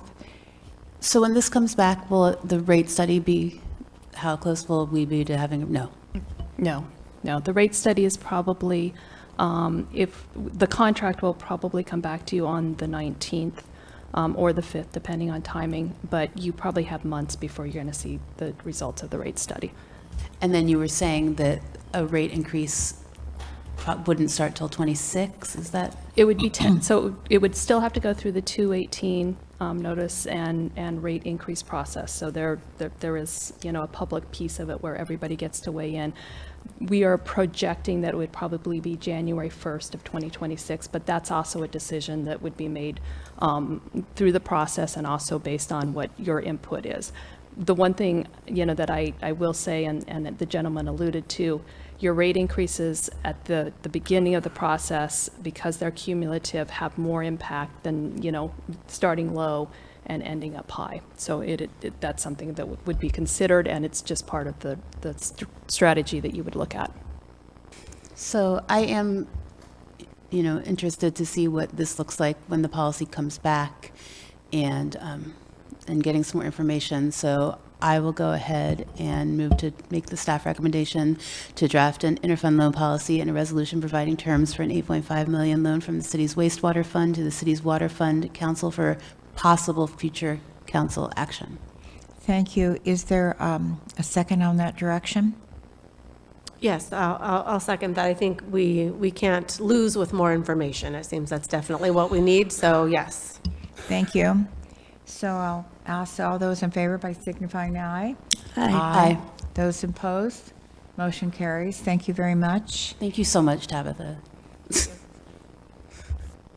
So now we'll move on to oral and written communications. The City Council values your comments, and the public comment period allows people to address the council on matters not on the agenda. You're speedy. The speakers will be limited 3 minutes each. Please know that pursuant to the Brown Act, the council cannot discuss or take action on items not listed on the agenda. The council may respond to statements. So go ahead. Thank you. Okay, in today's paper, tragic news from the standpoint of, in the city of Arcata, 3 individuals lost their lives in a fire. The fire was assisted, I believe, from Blue Lake, Humboldt Bay, and Eureka, and also Cal Fire to put it out in a half an hour. I'd also point out, just about 2 weeks ago, I think it was January 14th, Sorrel Place caught on fire, and basically I saw the fire trucks going down. It was down the street, and it was like, and pretty intense. And Fortunately, the sprinklers went off an entire floor and put the fire out. So, but the other lesson to learn from the standpoint, they put a call out to Blue Lake, unavailable, McKinleyville, unavailable, Fortuna with a ladder truck, unavailable, and then Eureka, Humboldt Bay, unavailable. So if that had got broken out and it was a little worse than that, basically there wouldn't have been any help, no ladder trucks available. So I bring this up from the standpoint, we had some discussions in the past about this, but not really. The city council never invited the fire district to even bring their presentation here. But this scenario wasn't even brought up from the standpoint that clearly all these other cities that were available supposedly to, help us in a mid-rise fire, they weren't even available because they were out dealing with emergencies or other fires. So, I mean, it's pretty shocking. And I'd also point out that in the last 2 weeks, the Standard put out an article with the concerns from the fire district with Cal Poly, with that being built and ready to go this summer. And, just a disaster from the standpoint, they have no ability to fight a fire in that building. It's just, maybe if something happens, the smoke sprinklers will go off. But as pointed out in Sora Place, it wasn't the issue was the flames, it was the smoke. The smoke is what kills people in these buildings, and we are just totally unprepared at all. It's just, I mean, it's kind of like I bring this back to your decision back in August that was so premature from the standpoint of not even waiting for your study to come out. But I mean, this is something that's going to have to go to the state soon, because it's the reality. And for you to follow in their footsteps was a big mistake. You should have just waited to see how this was going to work out with Cal Poly instead of just approving for 7 stories, because you're really using the public as a guinea pig, in my opinion, and the students are too. So, Thank you. I read the same article you did, and I saw those other fire departments. They were backup in case they were needed within the city of Arcata. They weren't asked to actually fight the fire if they were backup. And, but we have a report, and I'm waiting for that to come to the city council, the draft report from the fire district and the Cal Poly, Arcata, and the fire district all paid for it. And I see that the draft is out. I read that in the paper. So I'm sorry to delay, but would you like to come forward and speak, please? Thank you. Hello, I'm Tricia Murphy, and I'm here to voice my support for Sister City with Palestine in Gaza. I would like to be part of doing everything we can as a city, even no matter how small, to try to make amends and a restitution that we can never make to the Palestinians for the fact that we aided and abetted Israel in a bombing campaign, a killing campaign that's gone on for 15 months and really for 80 years. There were a lot of lies told about October 7th, and I would really urge people to read the Haaretz Israeli newspaper. There's been a gag order lifted.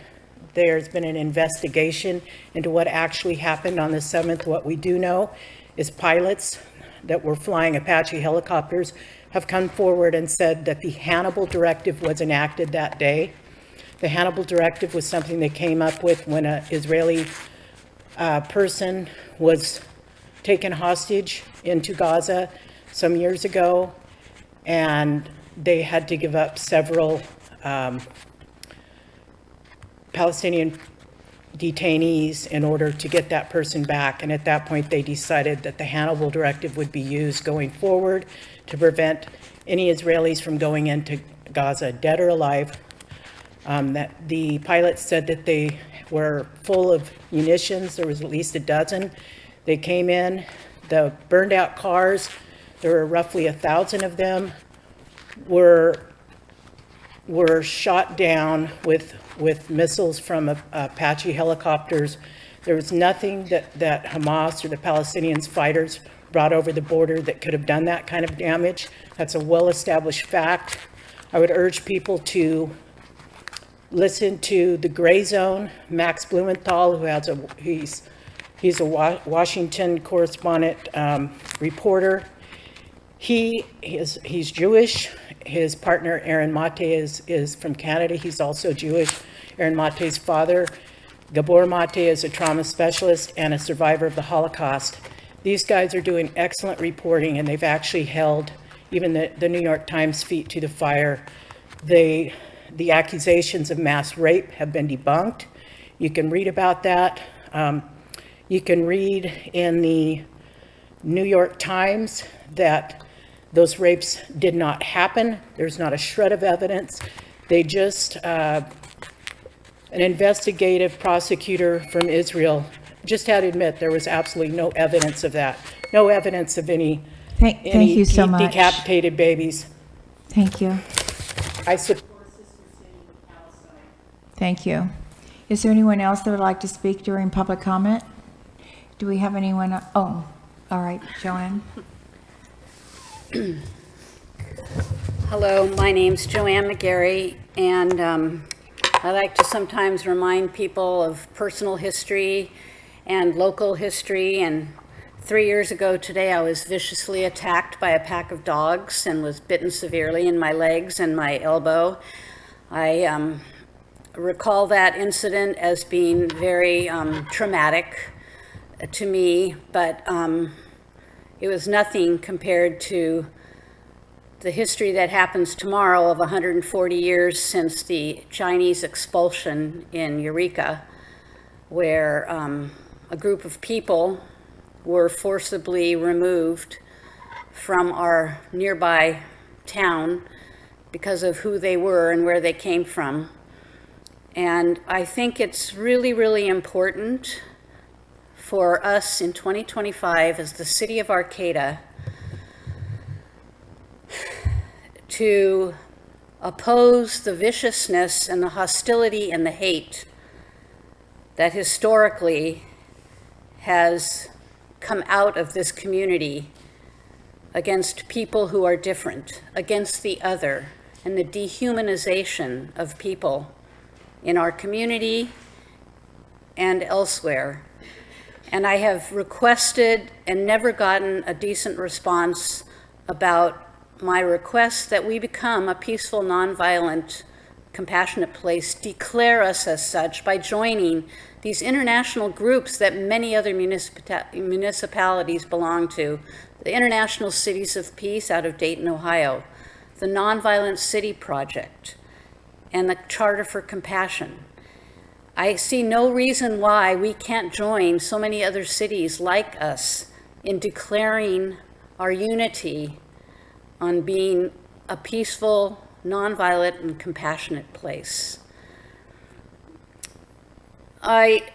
There's a lot of division going around, and there's a lot of fear, and I've talked about this before. We cannot lead by fear. We must be brave and courageous. If you can't be brave and courageous right now, please don't stay in leadership. Be brave and courageous. We all belong to each other. And peace and nonviolence, compassion. I walk around with this peace and love flag, because I want to remind myself, but I want to remind the community that that's what it comes down to. Love is the answer. My friend Greg Boyle wrote this book, Cherished Belonging, The Healing Power of Love in a Divided Time. Let us lead with love. Thank you. Thank you very much, Joanne. Do we have anyone else in the audience that would like to speak? Do we have anyone on Zoom? No, we don't have anyone on Zoom. Okay, thank you very much.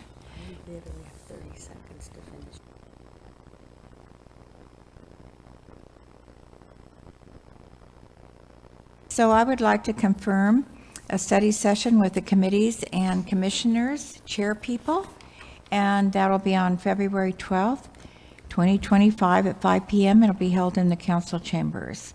We have no closed sessions tonight. We have no closed session reports, and we're now adjourned. So thank you.